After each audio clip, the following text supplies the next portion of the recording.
की पोथी में साथियों, उम्मीद करती हूँ कि आप सभी स्वस्थ होंगे, मस्त होंगे, बेहतर होंगे और निरंतर अपनी तैयारी के माध्यम से सफलता का मार्ग प्रशस्त कर रहे होंगे। तो चलिए आज के सेशन को स्टार्ट करते हैं। पर्यावरण अध्ययन से बनने वाले सभी महत्वपूर्ण प्रश्नों के लिए पढ़ाई की पोथी से जुड़ना बिल्कुल भी ना भूलिएगा।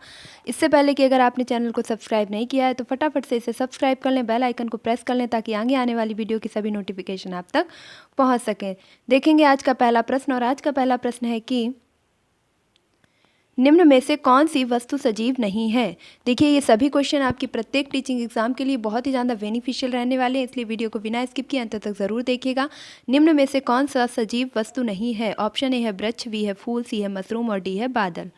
तो यहाँ पर आप अपने सही उत्तर का चयन करेंगे और जो आपका सही उत्तर होगा वह हो जाएगा option number D is the right answer, यानी कि बादल क्या है, बादल आपका सजीव नहीं है बल्कि कैसा है, तो निर्जीव है। अगले क्वेश्चन की तरफ चलते हैं और नेक्स्ट क्वेश्चन है आप सभी के सामने स्क्रीन पर कि आज मैंने ज़्यादातर जो प्रश्न लिए हैं वो अपने सजीव और निर्जीव के टॉपिक से लिए हैं, जो कि आपके पर्यावरण अध्ययन के अंतर्गत दिया गया है। तो क्वेश्चन आपके सामने दूसरा है, सभी सजीव को प्रत्यक्ष या अप्रत्यक्ष रूप से भोजन कहाँ से मिलता है। जितने भी सजीव हैं उन सभी को प्रत्यक्ष रूप से या अप्रत्यक्ष रूप से भोजन कहाँ से मिलता है। ऑप्शन ए है पौधों से, बी है जंगल से, सी है कृषि से या डी है इनमें से कोई नहीं। तो यहाँ पर जो राइट आंसर होगा वह हो जाएगा option number A is the right answer, यानी सभी सजीवों को जो मुख्य रूप से भोजन मिलता है वह किससे मिलता है, तो पौधों से। Option number A is the right answer. Next question देखेंगे और अगला प्रश्न आप सभी के सामने स्क्रीन पर है। एक वयस्क मनुष्य 1 मिनट में कितनी बार सांस लेता है। ऑप्शन ए है 72 बार, बी है 25 बार, सी है 15 से 18 बार और डी है 10 से 12 बार।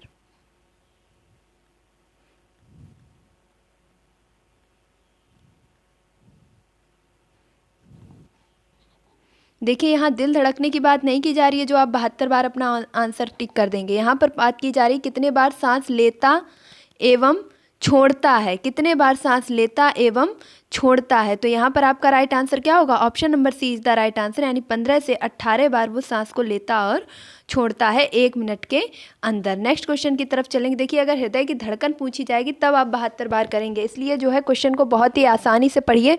और आई थिंक ये क्वेश्चन सभी लोगों ने ज़्यादातर गलत ही कर दिया होगा जल्दी के चक्कर में, क्योंकि फर्स्ट ऑप्शन आपका 72 ही लिखा हुआ था। अगला प्रश्न है कि छिपकली में श्वसन अंग है। छिपकली में श्वसन अंग है। ऑप्शन ए है त्वचा, बी है फेफड़े, सी है वातक और डी है गिल। छिपकली जो है कहाँ से श्वास लेती है।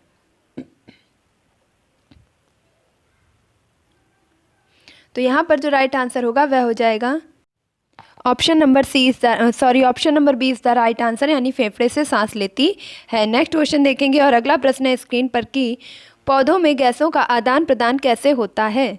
पौधों में गैसों का आदान प्रदान किस प्रकार से होता है। ऑप्शन ए है जड़ों से, बी है तने से, सी है फूलों से और डी है पत्तियों से। तो यहाँ पर जो राइट आंसर बनेगा वह हो जाएगा option number D is the right answer, यानी पत्तियों के द्वारा, पौधे में पत्तियों के द्वारा क्या होता है, गैस का आदान प्रदान होता है और पत्तियाँ ही पौधे के लिए भोजन का निर्माण भी करती हैं। जंतुओं का मुख्य उत्सर्जन अंग कौन सा है। जंतुओं में मुख्य रूप से उत्सर्जन अंग कौन सा पाया जाता है। ऑप्शन ए है त्वचा, बी है किडनी, सी है फेफड़े और डी है आंतें। तो जंतुओं का मुख्य उत्सर्जन अंग कौन सा है। तो यहाँ पर जो आपका राइट आंसर होगा वह हो जाएगा option number B is the right answer, यानी कि किडनी आपका मुख्य उत्सर्जन अंग हो जाएगा। नेक्स्ट क्वेश्चन की तरफ बढ़ेंगे और अगला प्रश्न है कि निम्नलिखित में से कौन सा उदाहरण उद्दीपन अनुक्रिया प्रक्रिया को दर्शाता है। कौन सा उदाहरण उद्दीपन और अनुक्रिया के प्रतिबंध को अनुक्रिया और उद्दीपन के संबंध को दर्शाता है। ऑप्शन ए है कॉकरोच का रोशनी देखकर छिप जाना।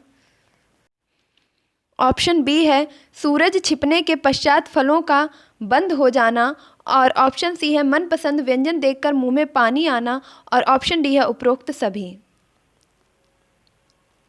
तो यहाँ पर जो राइट आंसर होगा वह हो जाएगा option number D is the right answer, यानी कि कॉकरोच जो है रोशनी देखकर छिप जाता है, यानी कि उसे कोई उद्दीपक दिखता है जिसके बाद ही वह अनुक्रिया करता है। सूरज जब छिप जाता है, ढल जाता है, उसके बाद फल क्या होते हैं, बंद हो जाते हैं। फल की जगह यहाँ पर क्या होगा, आपके फूल कैसे होते हैं, मुरझा जाते हैं, यानी कि बंद हो जाते हैं, वो खिलते नहीं है। तो ये क्यों होता है, क्योंकि पहले सूरज का प्रकाश चला जाता है, उसके बाद ही यह अनुक्रिया होती है। व्यंजन को देख करके, लजीज व्यंजन को देख करके मुंह में पानी आना, मतलब किसी चीज़ का सामने होने के बाद उसके प्रति अनुक्रिया होना। तो ये तीनों ही संबंध उद्दीपक और अनुक्रिया को दर्शाते हैं। तो option number D is the right answer. अगले क्वेश्चन की तरफ चलते हैं और नेक्स्ट क्वेश्चन है कि निम्न में से कौन सा शिकार को पकड़ने के लिए अपनी जीभ का प्रयोग करता है। ऐसा कौन सा यहाँ पर जीव है जो कि शिकार को पकड़ने के लिए अपनी जीभ का प्रयोग करता है। ऑप्शन ए है छिपकली, बी है मेढक, सी है दोनों, या डी है इनमें से कोई नहीं। तो यहाँ पर जो राइट आंसर होगा वह हो जाएगा option number C is the right answer, यानी कि छिपकली और मेढक दोनों ही अपने शिकार को पकड़ने के लिए जीभ का प्रयोग करते हैं। अगले प्रश्न की तरफ चलते हैं और नेक्स्ट क्वेश्चन है कि कंधे एवं कूल्हे में पाई जाने वाली संधि कौन सी है। कंधे एवं कूल्हे में पाई जाने वाली संधि है। ऑप्शन ए है हिंज, बी है कंदुक खल्लिका, सी है अचल और डी है धुराग्र।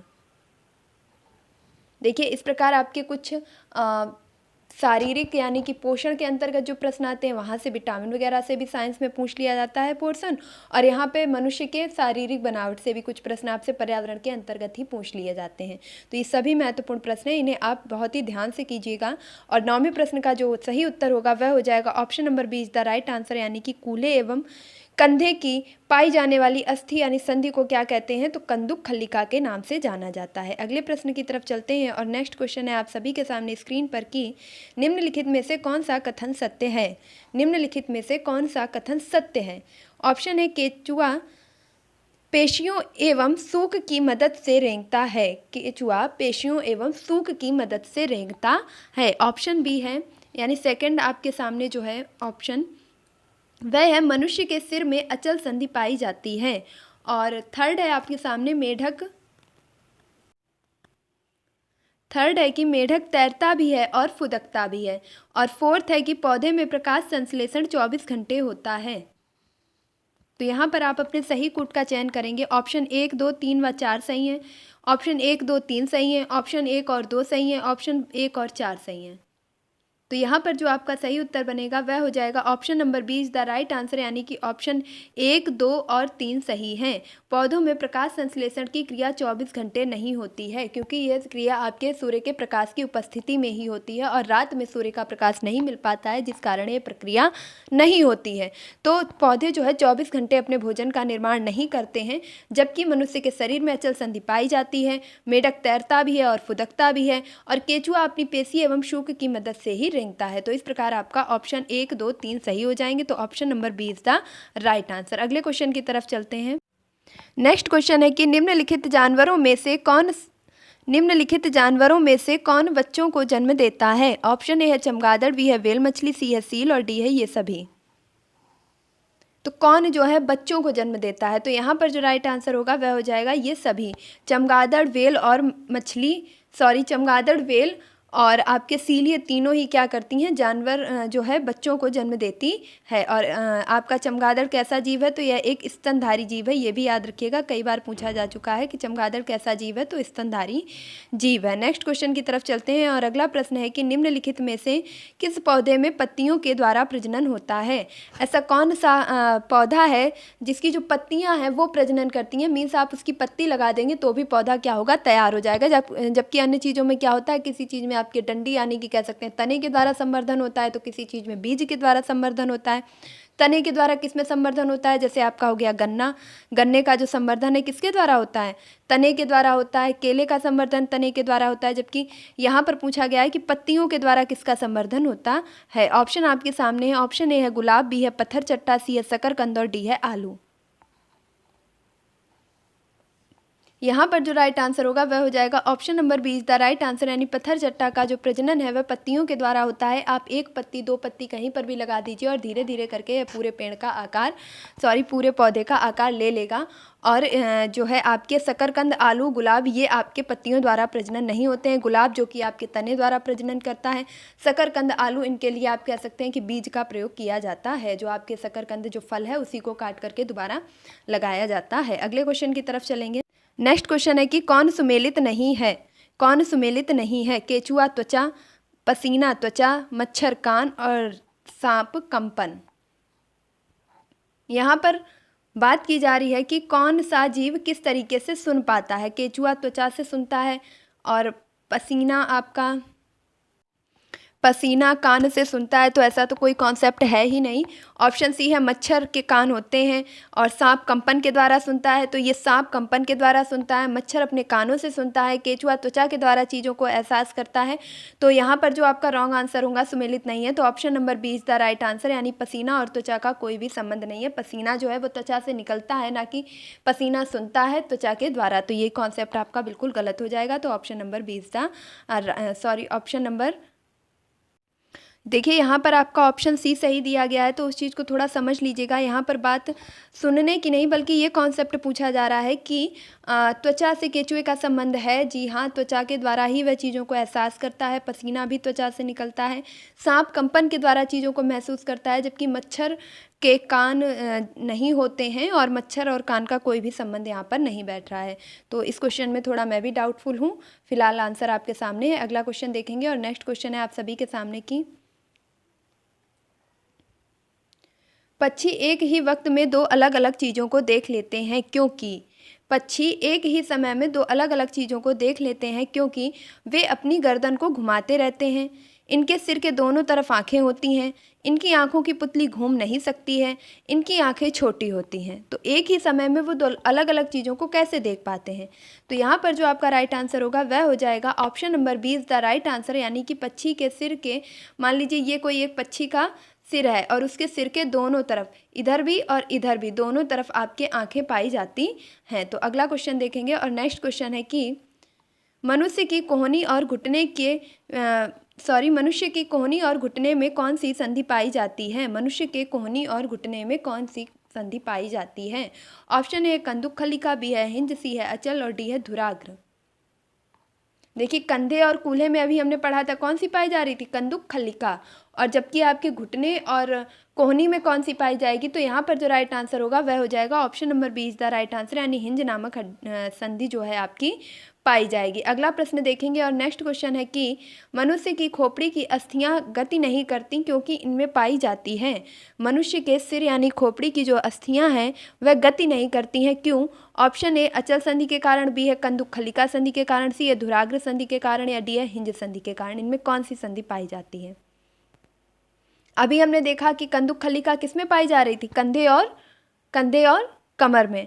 और आपके जो अभी हमने देखा कि घुटने में और आपके कोहनी में कौन सी पाई गई थी? हिंज। और अब आपके पूछा जा रहा खोपड़ी में कौन सी पाई जाएगी? तो यहाँ पर जो राइट आंसर होगा वह हो जाएगा option number A is the right answer, क्योंकि यहाँ पर अचल संधि पाई जाती है। देखिए चल माने चलना, अचल माने नहीं चलना, और गति नहीं कर रही है तो कौन सी संधि हो गई? अचल संधि। अगले प्रश्न की तरफ चलते हैं और नेक्स्ट क्वेश्चन है आप सभी के सामने स्क्रीन पर कि निम्न में से कौन सा जानवर अपने क्षेत्र को अपने मल मूत्र की गंध से पहचान लेता है? ऐसा कौन सा जानवर है जो अपने क्षेत्र को मल मूत्र की गंध से पहचान लेता है? ऑप्शन ए है कुत्ता, बी है बाघ, सी है शेर और डी है सभी। देखिए चाहे कुत्ते की बात की जाए, चाहे बाघ की बात की जाए और चाहे शेर की बात की जाए, तीनों ही जानवर ऐसे हैं कि अपने द्वारा छोड़ी गई मलमूत्र या अपने साथी के द्वारा छोड़े गए मलमूत्र की गंध से उस क्षेत्र को पहचान लेते हैं कि हाँ यह क्षेत्र जो है हमारे साथी यहाँ से गुजरे हैं या मैं इसी क्षेत्र से हो करके निकला था, या कह सकते हैं कि ये रास्ता ना भूलने के कारण कुछ कुछ दूरी पर जो है मल त्याग करते रहते हैं जिससे ये अपने रास्ते को ना भूलें। तो ये तीनों ही अपने मलमूत्र की गंध से एक दूसरे को पहचान लेते हैं, अपनी रास्ता को पहचान लेते हैं। तो option number D is the right answer. अगला प्रश्न देखेंगे और नेक्स्ट क्वेश्चन है कि निम्नलिखित में से कौन सा कथन असत्य है? निम्नलिखित में से कौन सा कथन असत्य है? सभी जीव जंतु अपने भोजन का निर्माण स्वयं कर लेते हैं। पौधे जब सांस लेते हैं तब ऑक्सीजन गैस अंदर लेते हैं। व्हेल और डॉल्फिन स्वच्छ वायु लेने के लिए समय समय पर समुद्र से बाहर आती हैं। सांप फेफड़ों से सांस लेता है। असत्य कथन पूछा गया है कि इनमें से कौन सा सही नहीं है।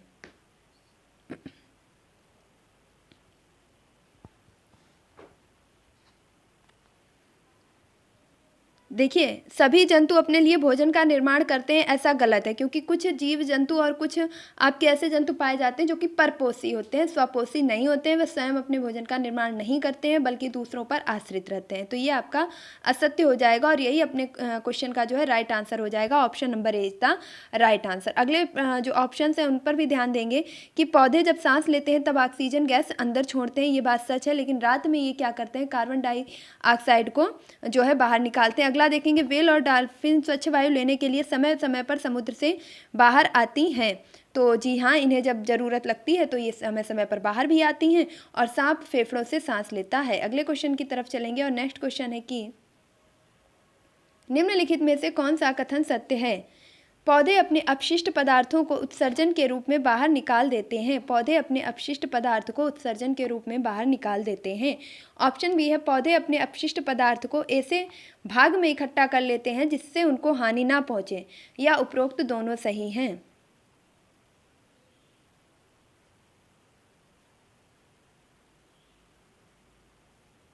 तो यहाँ पर जो राइट आंसर होगा option number C is the right answer, उपरोक्त दोनों सही है। नेक्स्ट क्वेश्चन की तरफ चलते हैं और अगला प्रश्न है कि सील मछली स्तनधारी है क्योंकि वह सील मछली स्तनधारी है क्योंकि वह उड़ नहीं सकती, जल में रहती है, या मांसाहारी है, या बच्चे को जन्म देती है। तो सील मछली स्तनधारी है क्योंकि यहाँ पर जो आपका राइट आंसर होगा वह हो जाएगा option number D is the right answer, वह बच्चे को जन्म देती है। अगले प्रश्न की तरफ चलेंगे और नेक्स्ट क्वेश्चन है कि उल्लू और रैकून सिर्फ काला और सफ़ेद रंग के ही पाते हैं क्योंकि ये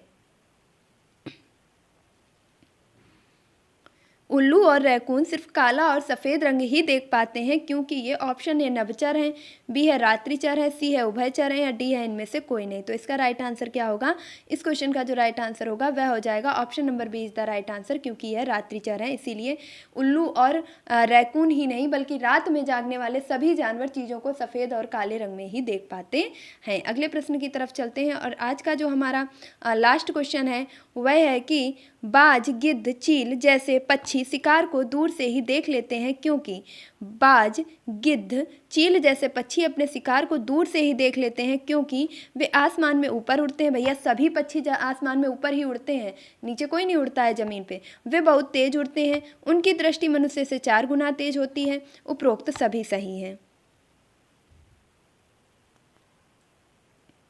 तो देखिए यहाँ पर जो राइट आंसर होगा वह हो जाएगा option number C is the right answer, यानी कि बाज, चील, गिद्ध मनुष्य से 4 गुना तेजी से देखते हैं। ये मनुष्य से 4 गुना दूर रखी हुई चीज़ को भी आसानी से देख सकते हैं। अगर यही प्रश्न आपका शेर, चीता और बाघ के बारे में पूछा जाए तो वो मनुष्य से 6 गुना तेजी से देखते हैं, 6 गुना जो है तेजी से देखते हैं। और यहाँ पर चील, बाज और गिद्ध की बात की जाए तो ये 4 गुना मनुष्य से ज़्यादा अच्छी दृष्टि रखते हैं। तो इस प्रकार आज हमने अपने 22 क्वेश्चन को कंप्लीट किया है। इसके आगे के क्वेश्चंस को नेक्स्ट सेशन में लेंगे। तब तक के लिए आप वीडियो को ज़्यादा से ज़्यादा शेयर कीजिए और अगर आपने अभी तक चैनल को सब्सक्राइब नहीं किया है तो फटाफट से इसे सब्सक्राइब कीजिए, वीडियो को लाइक कीजिए, शेयर कीजिए। मिलती हूँ अपने नेक्स्ट वीडियो में, तब तक के लिए खुश रहिए, मस्त रहिए, पढ़ाई में निरंतरता बनाए रखिए, अपने माता पिता गुरुजनों का सम्मान कीजिए और प्लीज़ पढ़ाई की पोथी को सपोर्ट कीजिए।